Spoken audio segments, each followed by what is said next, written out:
Assalamualaikum warahmatullahi wabarakatuh.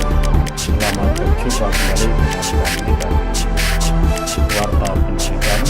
Untuk kali ini akan kami sampaikan satu video yang memuat penjelasan tentang mata pelajaran bahasa Jawa dari capaian pembelajaran sampai dengan penyusunan modul ajar. Untuk CP berdasarkan Keputusan Kepala Dinas Pendidikan dan Kebudayaan Provinsi Jawa Tengah nomor 423-5/04678. Ini yang dijadikan dasar atau pedoman CP pada mulok atau muatan lokal bahasa Jawa yang diberlakukan di Provinsi Jawa Tengah. Bapak Ibu bisa mengunduh, browsing, atau download pada deskripsi di video ini. Kemudian dari CP tersebut kita susun yaitu analisis CP. Di sini sebagai contoh dari fase A yaitu kelas 1 dan 2 SD berdasarkan elemen ada di sini 4 elemen, tetapi untuk yang elemen terakhir yaitu menulis belum menjadi fokus pembelajaran pada fase ini, sehingga ada 3 elemen saja, yaitu menyimak, membaca, dan berbicara. Kemudian dari CP yang sudah kita unduh, dari CP tersebut kita analisis menjadi kompetensi, konten, dan pemahaman bermakna. Caranya adalah dari CP tersebut kita ambil satu elemen dulu, misalnya menyimak, dan CP-nya adalah peserta didik mampu bersikap menjadi penyimak, bunyi huruf, suku kata, dan kata tentang nama-nama benda dan nama-nama anggota tubuh, dan kata kerja dalam ragam ngoko maupun kromo dengan baik. Ini kalimat pertama. Dan untuk kalimat keduanya adalah peserta didik mampu memahami pesan lisan dan informasi dari media audio, teks aural berupa tembang, dolanan, dan lelagon, dongeng atau fabel, dan instruksi lisan berbahasa Jawa yang berkaitan dengan tujuan berkomunikasi. Ini dua kalimat ini kita ambil dari capaian pembelajaran pada elemen menyimak ini. Kita tuliskan lagi tadi, kemudian kita pisahkan per kalimat. Baru kemudian kita susun menjadi analisis CP, kemudian kita susun atau kita rumuskan menjadi tujuan pembelajaran, kemudian kita susun ke dalam ATP. Caranya seperti ini Bapak Ibu. Dari CP yang sudah kita copy paste, kita blok warna hijau mana yang merupakan kompetensi, kemudian kita tuliskan kompetensi, kita masukkan yang sudah kita blok tadi yaitu bersikap menjadi penyimak, kita tuliskan di nomor 1, kemudian yang kedua adalah menyimak, ini merupakan kompetensi dari bersikap menjadi penyimak. Yang ketiga adalah memahami, diambil dari kalimat yang kedua. Kemudian setelah kompetensi kita analisis lagi mana yang termasuk dengan konten. Di sini konten kita blok dulu warna, ada bunyi huruf, suku kata, dan kata tentang nama benda, kita berwarna kuning, lalu kita pastekan di nomor 1. Kemudian yang kedua adalah pesan lisan, dan seterusnya sampai dengan instruksi lisan berbahasa Jawa. Kita copy, kita beri warna kuning, maaf ini keliru hijau, kita beri warna kuning.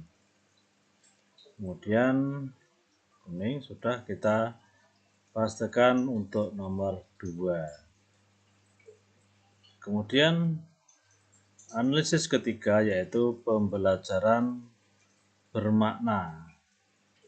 Pembelajaran bermakna kita ambilkan dari 2 kalimat yang merupakan CP. Di sini untuk kalimat pertama adalah dalam ragam mengukur dan kromo dengan baik. Kita copy, kemudian kita masukkan di nomor, kita copy, kita masukkan di nomor 1. Kemudian yang kedua adalah dari kalimat yang ke-1 ada kalimat dengan baik. Kita masukkan dengan baik. Kemudian yang ketiga adalah kita ambil dari kalimat yang kedua yaitu berkaitan dengan tujuan berkomunikasi. Kita copy, lalu kita masukkan pada nomor 3.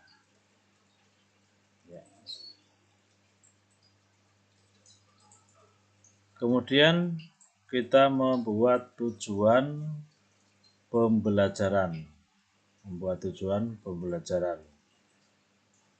Yang pertama,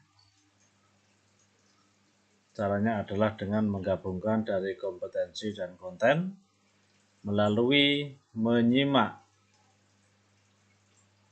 Di sini apa yang disimak yaitu adalah kontennya. Kita ambil konten yaitu misalnya bunyi huruf tentang nama-nama benda. Kita gabungkan. Peserta didik dapat memahami nama-nama benda. Pemahaman bermaknanya adalah dalam ragam nguko dan kromo. Ini yang pertama. Ini hanya contoh. Yang kedua, melalui menyimak. Pada kontennya adalah kita ambil lagi yang lain di nomor 1 yaitu suku kata dan kata tentang nama-nama benda. Peserta didik dapat memahami sesuai dengan konten yang sudah dituliskan, yaitu nama-nama benda dalam ragam nguko dan kromo. Kemudian yang ketiga, kita bisa membuat tujuan pembelajaran yang lain melalui menyimak, masih dengan menyimak bunyi huruf.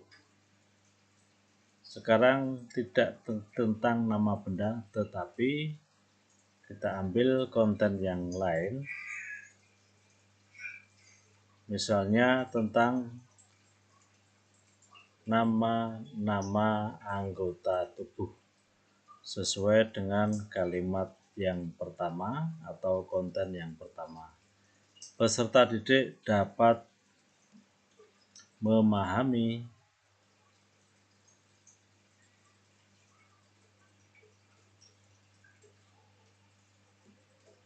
nama-nama anggota tubuh sesuai dengan konten yang sudah ada pada kalimat pertama dalam ragam kromo misalnya, dan seterusnya. Misalnya sudah ini kita buat 3. Nah, setelah kita susun atau kita rumuskan tujuan pembelajaran, maka kita buat analisisnya, yaitu analisis CP atau analisis capaian pembelajaran. Di sini materinya adalah nama benda, anggota tubuh, dan kata kerja. Sumbernya bisa Bapak Ibu cari di buku yang sudah ada di sekolah maupun bisa download di internet atau di media yang lain. Analisisnya adalah elemen pertama yaitu menyimak kompetensi seperti tadi, kita tinggal copy paste di sini. Materi esensial maupun pemahaman bermakna atau kebermaknaan bisa kita masukkan di sini, dan di sini adalah kolom untuk tujuan pembelajaran. Jadi ini sudah jadi analisis CP-nya.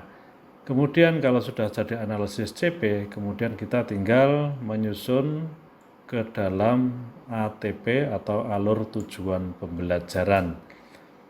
Caranya yaitu alur nomor 1, 2, 3, 4 dan seterusnya kita urutkan. Kita boleh dari 1 ini di atas, kemudian atau yang nomor 3 ini didahulukan, monggo, ini sesuai dengan selera atau kondisi di sekolah Bapak Ibu. Sebagai contoh, ini sudah saya susun untuk tujuan pembelajaran, ada 5 tujuan pembelajaran. Konten esensial atau materi esensial adalah nama benda, cerita fabel. Ini bebas, Bapak Ibu bisa memilih atau bisa mencari sumber atau media atau bahan yang dijadikan pembelajarannya nanti. Kemudian elemennya masih sama yaitu menyimak semua. Kemudian alokasi waktunya yaitu per nomor atau per tujuan pembelajaran. Bisa 2 JP atau 3 JP sesuai dengan tingkat kedalaman materi. Ini kami rata-ratakan masing-masing 4 JP, sehingga nanti dalam total JP-nya adalah 72 JP. Ini dalam waktu 1 tahun. Karena dalam 1 minggu hanya ada alokasi waktu 2 JP. Sehingga kalau dalam 36 minggu, 2 kali 36 yaitu 72 JP. Ini untuk 1 tahun per kelas. Sedangkan fase A itu ada 2 kelas yaitu kelas 1 dan 2. Sehingga kita buat dari ATP ini bisa dibuat menjadi 72 kali 2 yaitu 144 JP, di mana 72 JP untuk 1 kelas atau kelas yang 1 dan 72 JP untuk kelas 2. Ini sudah selesai untuk pembuatan ATP. Kemudian kita lanjutkan untuk pembuatan modul ajarnya. Di sini sudah ada formatnya, kita tinggal mengisikan sesuai dengan komponen-komponennya. Untuk judul modul ajar, kita boleh tambahkan modul ajar bahasa Jawa kelas 1. Atau kita beri judul yang lain boleh. Modul ajar tentang nama-nama benda. Kemudian informasi umum sudah jelas. Ini komponennya sudah 8 sesuai dengan panduan, mata pelajaran, topik, dan sebagainya. Kemudian kompetensi awal. Dalam pembelajaran ini, siswa harus memiliki kompetensi yaitu menyimak. Kompetensi harus bisa menyimak dan harus bisa membedakan nama-nama benda. Kemudian profil pelajar Pancasila di sini nanti dimasukkan yaitu memperoleh dan memproses informasi dan gagasan, bertanggung jawab atas proses hasil belajarnya. Ini bisa diganti dengan yang lain sesuai dengan kondisi atau tujuan pembelajaran yang dilakukan kepada peserta didik tersebut. Untuk sarana prasarana fleksibel, ini hanya sebagai contoh saja. Kemudian targetnya adalah target peserta didik reguler atau tipikal, karakteristik peserta didik umum, tidak ada kesulitan dalam mencerna dan memahami materi ajar. Jumlahnya disesuaikan jumlah peserta yang ada di kelas. Kemudian model pembelajarannya sama saja, ini bisa Bapak Ibu sesuaikan. Komponen inti tujuan pembelajaran ini bisa mengacu atau mengambil dari TP. Kemudian pemahaman bermakna ini bisa mengambil dari analisis tadi. Pertanyaan pemantik ini pemicu atau persepsi untuk mengajak siswa berkonsentrasi fokus pada pembelajaran. Kemudian kegiatan pembelajaran ini pertemuan ke-1 2 JP yaitu 60 menit, ada 10 menit di awal, 40 menit di kegiatan inti dan 10 menit di penutup. Pertemuan 2 demikian juga 10 menit di awal, 40 menit di kegiatan inti dan 10 menit di penutup. Kemudian poin yang berikutnya adalah asesmen, ada diagnostik, formatif dan sumatif. Ini nanti harus ada di dalam lampiran. Asesmen formatif harus ada di dalam lampiran. Demikian juga untuk asesmen sumatif. Kemudian komponen selanjutnya yaitu pengayaan dan remedial. Pengayaan diberikan pada siswa yang sudah tuntas dalam kompetensi tertentu, dan untuk siswa yang belum tuntas harus melakukan atau melaksanakan atau kita beri perlakuan yaitu remedial. Kemudian lampirannya adalah lampiran kerja, lembar kerja peserta didik, bahan bacaan guru dan peserta didik, glosarium yaitu kamus. Misalnya kita beri saja contoh untuk kamusnya pengertian koko dan kromo.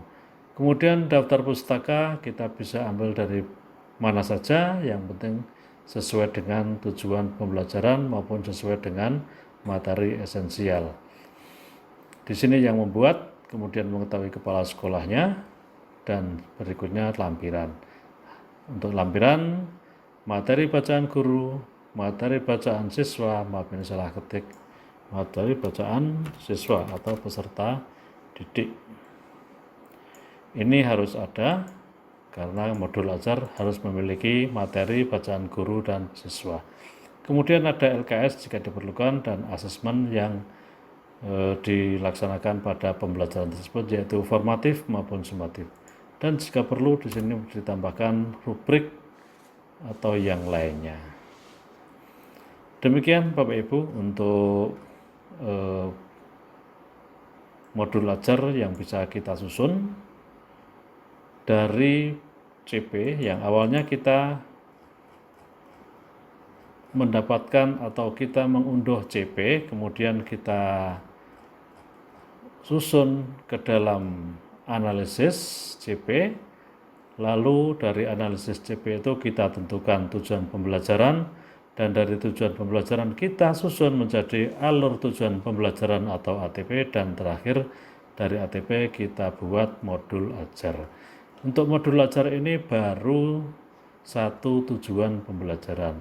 Bapak Ibu bisa membuat dalam tujuan pembelajaran ini misalnya dua tujuan pembelajaran sehingga pertemuannya bisa 4 CP atau lebih. Monggo, yang penting sesuai dengan kondisi dan tujuan pembelajaran yang dilaksanakan. Demikian Bapak Ibu yang saya hormati, semoga bermanfaat. Assalamualaikum warahmatullahi wabarakatuh.